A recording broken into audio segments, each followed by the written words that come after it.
Welcome to A Word with Tom Merritt, a show about how we think about things, and I am alone in the front room again today. It's just a chance for me to share some of the things I'm musing on. This time, I want to share my musings about authority. Now, I might use this word again with a guest because there are so many facets of the word authority. But I'm going to narrow down. I'm going to zoom in on a particular aspect of authority here. So we're not talking about dictators this time. We're not talking about authoritarianism. I want to talk about how we give authority to a source. And particularly how I think the authority that is commonly misascribed to technological platforms is one of the less discussed aspects of why social media and technology in general are having what I have described as an accelerant effect on something that's existed forever, which is conspiracy theories, misinformation, call it what you will, that sort of milieu of things that cause extreme opinions to rise. Those aren't new. We've had extreme opinions forever. My favorite example is I had an uncle who gave me a pamphlet in the late 70s when I was like 8, 9 years old about how President Carter was the Antichrist. And the pamphlet went into great detail to prove that. It is exactly the kind of thing you see on certain blogs and Facebook posts. They cherry pick evidence, they pull things out of context to support a wild claim in a way that makes you go, oh, well, maybe it's true, especially if you're 8 years old. My dad quickly debunked it. Thankfully, he was my fact checker.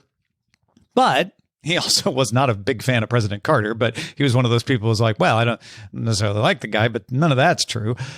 So I feel like what we're experiencing now in the world is not a rise because of social media, but an acceleration of that, an acceleration of those kinds of opinions so that we all see them more and those messages get in front of more faces.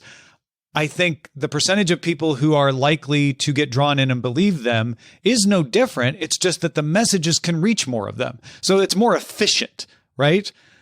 Maybe 30% of the world would have believed an extreme thing in the past.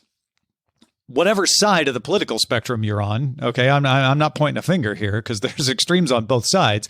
But in the past, only, let's say, 12% of them got a message that caused them to change a belief or get more extreme or whatever. And now, instead of 12% of the 30%, now we're getting close to 100% of the 30%. Does that make sense? So yes, I do think there is an effect of the internet, Facebook, Twitter, etc., on that. I don't know how big it is. I don't know how big of an effect it is because I haven't seen anyone do a really good analysis of it. That is one of those questions that everybody just assumes it's true because it seems obvious, but it may not be true. And if it is true, it may not be as true as we think it is. I think that's where we really run into trouble as humans, is when we think in binary about stuff and act as if something is 100% true when really its effect is smaller. And maybe we take actions to try to stop the small effect that are so out of proportion that they either cause other bad things to happen as side effects or they have the opposite effect. Anyway, that's a rabbit hole for another day. I bring all that up to show you where my head's at when I think about what I imagine, and there's no study on this either, this is just my opinion, but it's how I think about it. I imagine that one of the bigger problems is mundane, everyday misunderstandings multiplied across the populace. So again, that sort of misunderstanding that in the past wouldn't penetrate as far because it couldn't spread as fast before it got debunked, but now can spread in an instant because of the accelerant of the internet, because of the accelerant of Facebook, Twitter, etc. And I think those mundane things lay a foundation where people just start to believe enough small things that are inaccurate, maybe not even wrong, but just inaccurate, that when they go to build a bigger picture, that bigger picture that they build is wrong because it's made up of small inaccuracies. So, I'm trying to think of a good example of an old one, but there's so many of these that we run across. One I talked about the other day on Good Day Internet was drinking 6 to 8 glasses of water. That is a misunderstanding that has spread far and wide. I remember somebody in a rhetoric class in college used it as a premise for a speech, like, we should drink 6 to 8 glasses of water. Here's the evidence for it. And it turns out it's not true. That it comes from a small fact of, 6 to 8 glasses of water is probably on average what most people ought to get, meaning they should get that water, not drink 6 to 8 glasses of water.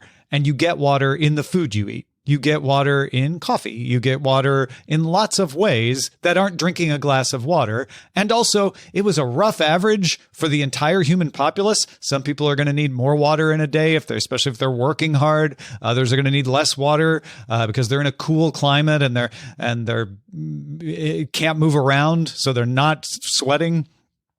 Really, the recommendation I've heard from doctors is pay attention to how thirsty you are and keep in mind if you have any special effects like working hard and sweating a lot, and then drink more when you're sweating a lot and when it's hot, even then when you're thirsty. And otherwise, pay attention to when you're thirsty. That is the kind of thing that has spread without the internet. Now, take a bunch of those and make them more attuned to a specific topic, and suddenly you have people believing things about how the world works, what works in an economy, or what the proper ways to correct things are, and you have a recipe for people manipulating you because you think something is true that isn't exactly true, and you're not thinking it's true because you've even been lied to. It's because you're ascribing authority to the sources in which you got the information incorrectly. So I'm gonna circle back to that authority word. Trust me. I do want to throw in another example or two here because I think it's important to wrap your head around the importance of this. So this may not be the best example as far as coming to an incorrect conclusion, but I think it gets us close and shines a light on it. A recession is 2 quarters of negative growth, right? No, it's not. That is a shortcut that someone put out there at one time to say, hey, a recession has a very complicated definition, but usually if you see 2 quarters of negative growth, that's probably a recession. That is true. So we get 2 quarters of negative growth in a really weird time, and suddenly everybody's arguing about whether it's a recession or not. And everyone else is trotting out, well, everybody knows 2 quarters of negative growth is a recession. And then the other side says, well, that's not exactly true. And then you say, well, everybody's known that's true since the 80s. You're trying to hide the fact that we're not in a recession. And I will tell you, I don't care who gets to win points on this. I just want to know if we're in a recession or not. And the economists that I have actually trusted and looked at say we're probably in a recession. We may not be in a recession yet. And there are ways in which you could see negative growth for 2 quarters because of this and that number that would imply we're not in a recession. And if we overcorrect, we'll push ourselves into a recession. So that's a great example of if you are operating on the wrong assumption, you could take an action that will actually make things worse. So there are situations where you could have 2 quarters of technically negative growth, and yet you're coming out of the recession. It's just a quirk of how the math works, which is why they've said, well, most of the time when it's 2 quarters of negative growth, yeah, but there are some exceptions. And it's those exceptions. It's the nuance that always gets us. And if you're coming out of the growth, but you decide to act like we're in a recession, you could, A, cause inflation to get worse. Sound familiar? Or B, do something that's going to actually push you into a recession because you're fixing a problem that's not there. You assume that the recession is caused by X, whereas X is not a problem, which is why the economists paying attention know that we're not in a recession.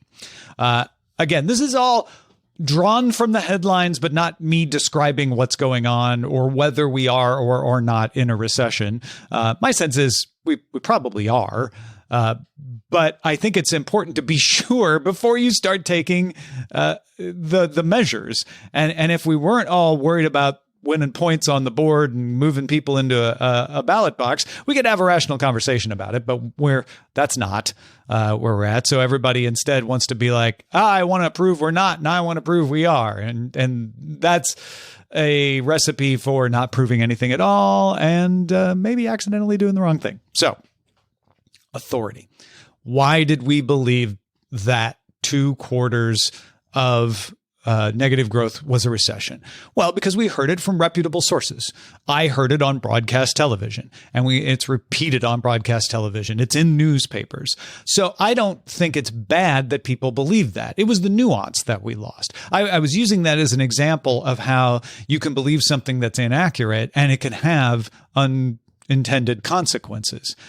Now, let's take something that's less subtle and have everybody believe it. That such and such person assaulted someone, or that a movie is not going to happen because people at the movie were doing something bad. I should probably come up with a better example, but these sort of mundane things that start to build a block of, well, they always assault people from that thing. Well, maybe those people never assaulted people, and maybe nobody even believes they assaulted people, but you heard it somewhere. And so it's stuck in your mind and you think it's true because you don't have the time to track down what's true and what's not all the time. And so I don't blame you for believing a few things that you read because it's not your job to be a full-time fact checker. Where did you hear it? This is something I often ask people. Oh, where did you hear that? Twitter. Okay, but who on Twitter? I don't know. There's the problem. Now, if you hear something on broadcast television, I tend to give that a 3 out of 10 in reliability. Mostly because broadcast television could mean a lot of things. It could mean the nightly news, which I think is probably more like a 6 or 7. Or it could mean an entertainment show on a 24-hour news network, which I would give like a 1 or a 2, because those are just meant to rile you up. So I don't think that broadcast television is bad, but I think there's a lot of different aspects of it. And I think their job is to put compelling visuals up. And because they're in a time limit, a lot of times nuance gets lost. That's why I would say even the nightly news, which I think is mostly trustworthy, is probably only a 7, because you can have that nuance lost like the 2 quarters equals a recession, which is mostly true. Good enough for a 3-minute segment.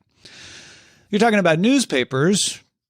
I say on general newspapers, 6 to 8. Again, it depends on the newspaper. And when I say newspaper, I am talking about long-standing sources that attempt to report. I'm not talking about their op-ed pages.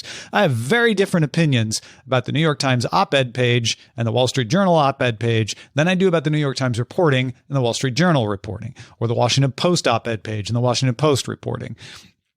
These are very different things, and we tend to confuse them. The opinion sections are biased and meant to put a biased opinion. They're opinions. The news sections of these outlets generally tend to get things right. Now, they may write them in a way that tries to shine a light a certain way. I find the New York Times does that quite a bit. But actually, the Washington Post and the Wall Street Journal actual reporting tends to stay fairly middle of the road. I wouldn't say objective because I don't think humans are 100% capable of objectivity, but they're certainly closer to objectivity than a lot of other outlets. But if you've noticed, I'm talking about broadcast journalism. I'm talking about written journalism. Let's talk about blogs. There are some blogs that are worth paying attention to. They tend to blur the lines between opinion a lot more, but there's The Hill, Politico, Insider that I think are certainly in the 6 to 8 range. They do very good reporting and they do a very good job. You have to be careful, again, whether you're reading an opinion piece or a clickbait piece or an actual reporting piece. But these outlets that I just mentioned do a fairly good job of having solid reporting that you can rely on and is trying to help you understand something. But again, none of these are Google or Facebook or Twitter or YouTube. Those aren't authorities. And here's where I've been going with all of this the whole time. We have a cultural momentum to believe that a popular thing from a company that I read or watch is an authority. And that comes from a basis. That comes not from an unjustified basis. In the past, to be able to afford to broadcast the news, even on a local basis, you had to put a lot of effort and money into it. And granted, there's problems with that because the money can affect the coverage, but there were also fewer of those. So there could be a lot more eyes putting checks and balances on how far they could be biased. And by and large, the 1 or 2 newspapers that you had in each town, the 3 or 4 broadcast news outlets that you had, and the 3 major broadcast news networks in the 70s and 80s that you had for national news were fairly reliable. Not 100% reliable, but fairly reliable. And so as one of those shortcuts that I'm talking about, we said, well, if it comes from a big network, if it comes from my daily paper, then I can probably believe it. Maybe not believe every single thing, but I'm going to take a shortcut and say, well, it is probably mostly right. Those of us who grew up and were trained that way from the 30s onward in the 1900s, I think couldn't be forgiven for mistaking the platform for the source. Where did I read it? On Google. Where did I read it? On Twitter. Where did I read it? On Facebook. And taking that shortcut of, but I read it in the paper, and applying it to Facebook. It's not right, and I'm sure you know that, but it's something that I think even you might, not saying you do, but maybe somebody like you who's as savvy about this might accidentally do. It's just a habit. It's ingrained. And so you read something, you don't think about it critically. You just read it. It sticks in your head. And in your head, your brain goes, read a thing at authoritative source. You don't remember that you saw it on Facebook, but you do remember that it was an authoritative source. And it's not because you don't know better. It's because that's how our brains work. And so you say, well, I heard blah, blah, blah, blah, blah. And maybe when I ask you where you heard it, you're like, no, I just read it somewhere, somewhere authoritative. You won't say authoritative, but you know what I mean. You'll say like, oh, no, I read it somewhere reliable. And it'll be a Facebook post from somebody who doesn't know what they're talking about. But your brain just wants to call that authoritative. I think this gives me some hope for the future. Because A, we are trainable, and we are learning that the source, YouTube, Facebook, Twitter, Google, TikTok, isn't the authority. And we are starting to learn to differentiate the source within the platform, starting to see the platform as a delivery mechanism. Think of it this way. If a friend called you on the phone and said something about a claim about like, oh, the government's gonna come and take all our bookshelves.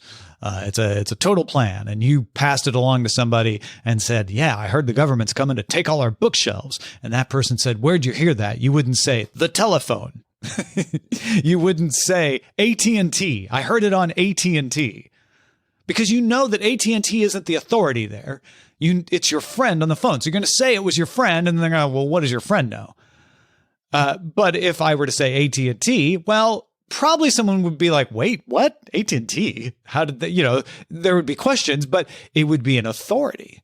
it would be a big company. Now imagine you're talking about Facebook, which everyone else also associates with reading things. They may accept that.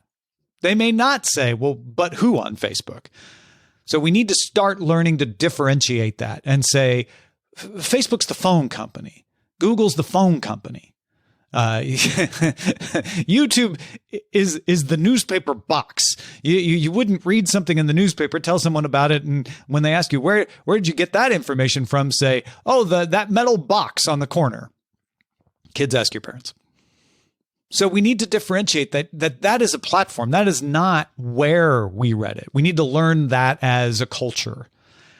And I think those of us who are younger and are coming up not using Facebook, apparently, using other outlets, are learning that by default because they're also creating it. They're like, well, I could have created this, so I'm not going to believe it just because it's on the platform, because I created it on the platform. I am going to look at the sources, maybe. Hopefully, that's my hope, is that we start to learn that the authority for a source is the speaker, and we learn to differentiate the platform from the speaker better. Now, granted, that is not the only problem in misinformation out there. It's certainly not the keystone. If we just do a massive campaign and educate people, it's the phone company. We're not going to solve the problem with that. But I think it is an important element of it, and I don't think it gets enough attention. And I try, when someone tells me a thing they heard, to say, well, where did you hear that? Where did you read that? Where does that come from? And I would say 70% of the time, people either don't know or they say, well, I read it somewhere. If they remember, a lot of times is, well, I don't know, I remember I read it on Facebook or Twitter. Granted, more people don't consider that to be authoritative, but I think what is concerning is they didn't think about it before. And once you start to point it out, they go, yeah, actually, I don't remember where I saw it. And if they're not engaged to win the argument, if they're arguing to learn, not arguing to win, they're more likely to say, yeah, maybe that's not true. If they're trying to win, it's best to just back off. Like, oh, okay, well, if you find out where you found it, let me know. And maybe then they'll start thinking about it in their own time. Remember, to change someone's mind, you don't have to see the evidence. You don't have to have them capitulate, go down on their knees and throw their hands up and say, you were right. A lot of times all you need to do is plant that seed and then let them think about it later in a way that doesn't have them lose face in front of you by losing the argument. And I think we can get to a point where people realize, I need to know actually who's saying it. Now, there's a whole situation about trusting people you shouldn't trust. I've had conversations with neighbors who know exactly where they heard it. It's usually on TV, and they know exactly who said it. It was the host of that TV show, and I don't find that TV show credible, and they do. That's a different problem. But I think knowing about the authority of a platform and what the platform's authority is and is not. It's an authority in delivering things. It's not an authority in vetting the things. I think is really important. Really important thing to think about. Anyway, I hope that also is of interest to you. I'm not telling you to agree with me. I always like to make sure that I point that out. I am saying this is how I'm thinking about it. And if you can take anything from the way I'm thinking about it and it's helpful for you, good. If you thought about everything that I was thinking and none of it is helpful for you, well, I hope you were at least entertained by the time we spent together and no harm done. These are always just me sharing what I think. And it's why I like to bring guests on most of the time, so that it's not just what I think. It's also an interplay between how I think and how that person thinks.